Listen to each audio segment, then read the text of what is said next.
Welcome to another episode of Mojo the Messenger. Today I will be talking about outwitting the devil.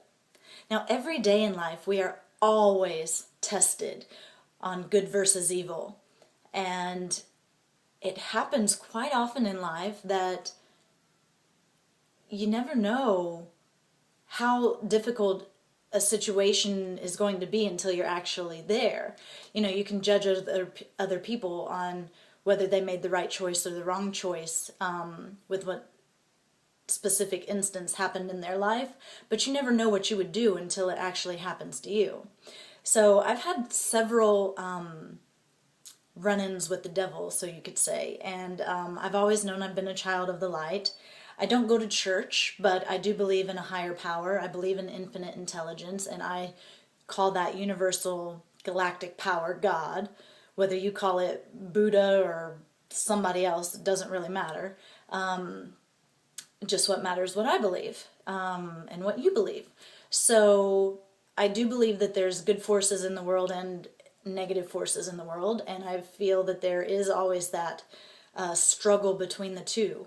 You know, there's an old Cherokee proverb that says there's two wolves inside, and one is good and one is evil, and the only one that wins is the one that you feed. So which wolf are you feeding today? I always try to maintain a positive mental attitude, but there are so many times in life when you're actually given an opportunity to make a deal with the devil. And I have a real life experience that I want to share with you today, and how I have overcome and outwitted the devil, which is also a new book by Napoleon Hill and some co-authors that I highly recommend. Outwitting the Devil. Check it out. But my instance that I want to talk about today actually happened in New York City. I live in Hollywood, California, but I was in New York City as a spokesmodel for the auto show. And, you know, I'm doing my normal spokesmodeling duties, talking about vehicles and so forth. And a man comes out of nowhere, and he is tall, African-American man, bald head, sunglasses on inside the convention center, long black trench coat. If you've ever seen the movie, what's it called? Angels in America with Nicolas Cage. It was similar to that. So he walked up to me out of nowhere, and he just started speaking spirituality with me. And I was like, wow, this is awesome, because, you know, it's kind of hard normally people want to talk about the weather, the cars, and so forth. But this guy just started talking about spirituality and infinite intelligence and galactic truths and, you know, the law of attraction and all this kind of stuff. So I was stoked. I was like, wow, this is so interesting. Didn't ask me my name, didn't ask me anything. He was just talking spirituality with me, which I found enthralling. So he invited me to dinner, and I felt a little uneasy about that. I was like, no, I have plans. And then he asked me if we could meet for breakfast to continue our conversation the next day. And I felt fine with that, because we could have breakfast in a, you know, a public place, and I would feel safe. So I met this man, this stranger, this tall, dark stranger, for breakfast the next day.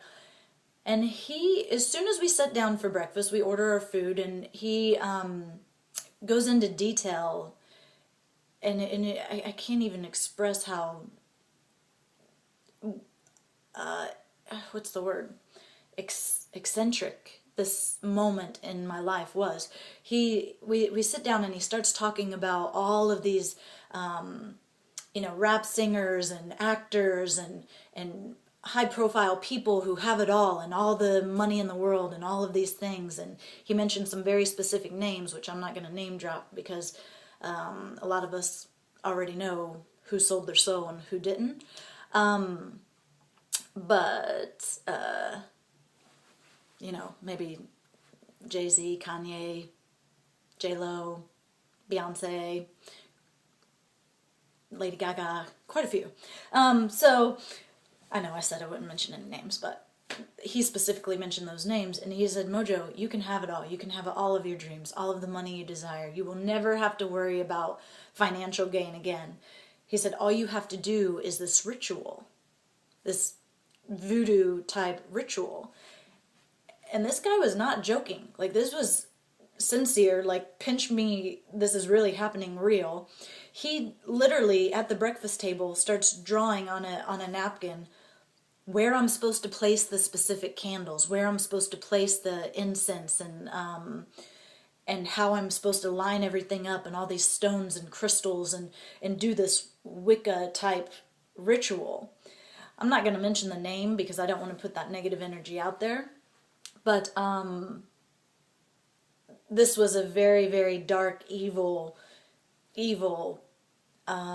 ritual that I guess summons the financial gains in the world, but you also have to give up something in return.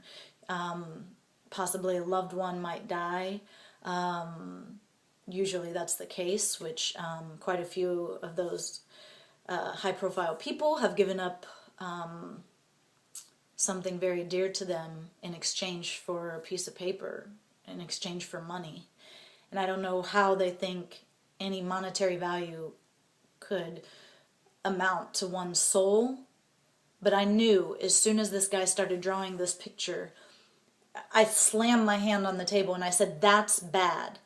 That's bad. I want nothing to do with this. That's bad. He didn't even finish the drawing. He didn't finish the information. He didn't finish anything. I just said, my soul knew I'm a child of the light and that was bad. And this is a real life instance, guys. This was like a scene out of a movie.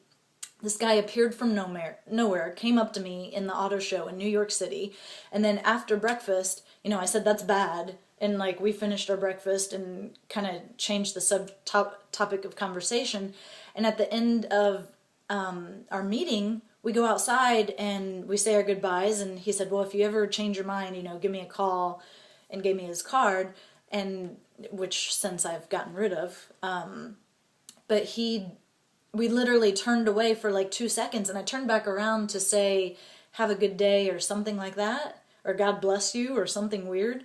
I turned back around 2 seconds later, and the guy is gone. The guy has disappeared into thin air on a busy New York street in the morning, at 7 a.m. in the morning, nowhere to be found. I look back in the restaurant, he's not there. I look on the street, he's not there. He had disappeared in broad daylight.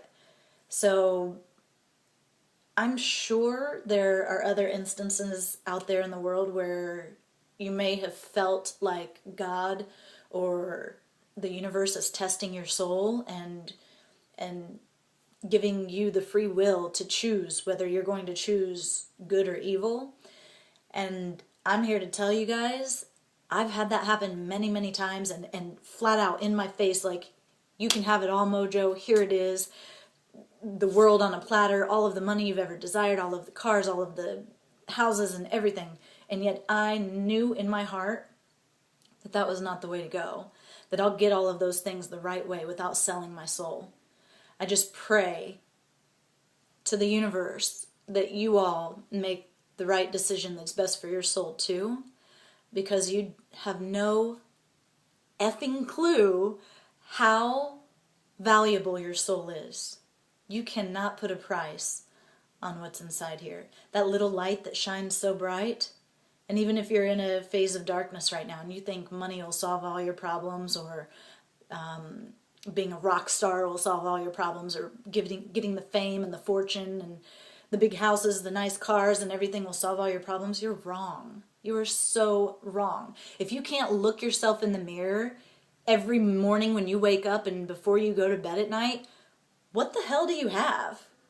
Your soul is more valuable than anything on this planet.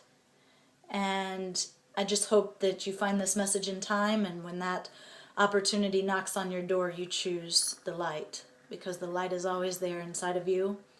It's just you that looks away. So let your light shine bright, y'all. I love you.